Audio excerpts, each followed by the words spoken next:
नमस्कार दोस्तों। तो दोस्तों, आज की हमारी कहानी जब नाव में बैठा कुत्ता करने लगा उछल कूद।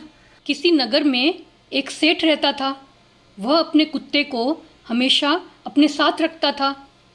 एक बार सेठ को दूसरे गांव में जाने के लिए नाव में बैठना पड़ा।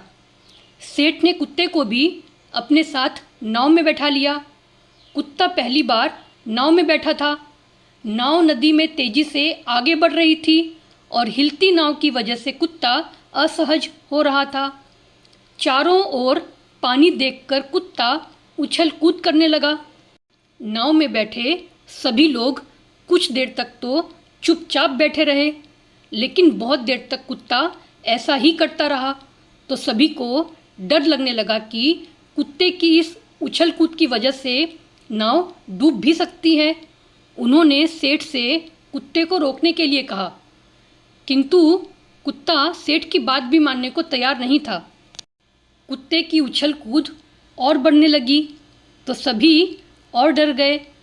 उसी नाव में एक बुद्धिमान संत भी बैठे थे। संत ने सेठ से कहा कि अगर आप आज्ञा दें तो मैं इसे कुछ ही देर में ठीक कर सकता हूँ।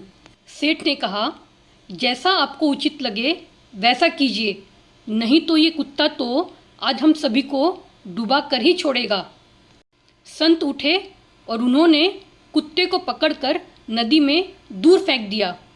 कुत्ता अपनी जान बचाने के लिए तेजी से हाथ पैर चलाने लगा। कुत्ता जैसे तैसे तैरकर नाव में चढ़ने की कोशिश करने लगा। उसे मृत्यु का डर सताने लगा। जैसे ही कुत्ता नाव के नज़दीक आया, संत ने उसे पकड़कर नाव में बैठा लिया। अब कुत्ता चुपचाप जाकर अपने मालिक के पास बैठ गया। कुत्ते को देखकर सभी हैरान हो गए। जो कुत्ता बार बार पहले उछल कूद कर रहा था, वो एकदम इतना शांत हो गया। सेठ ने संत से इसका कारण पूछा। संत ने कहा कि जब कुत्ते को पानी में फेंका तब इसे समझ आ गया कि उसकी जान खतरे में है। बस ये बात समझते ही वह चुपचाप जाकर बैठ गया, क्योंकि जब तक परेशानी अपनी न हो कोई उसे समझता ही नहीं। तो दोस्तों, इस छोटी सी कहानी का निष्कर्ष यह है कि जब तक हम खुद किसी मुसीबत में नहीं फंसते, दूसरे की परेशानियों का अनुमान नहीं लगा पाते। इसलिए हमें दूसरों की समस्याओं को भी समझना चाहिए और ये प्रयास करना चाहिए कि हमारे कारण किसी दूसरे को परेशानी ना हो। तो दोस्तों, आपको आज की यह छोटी सी कहानी कैसी लगी हमें कमेंट में ज़रूर बताएं। और अगर आप चैनल पर नए हैं तो चैनल को सब्सक्राइब करना ना भूलें। धन्यवाद दोस्तों।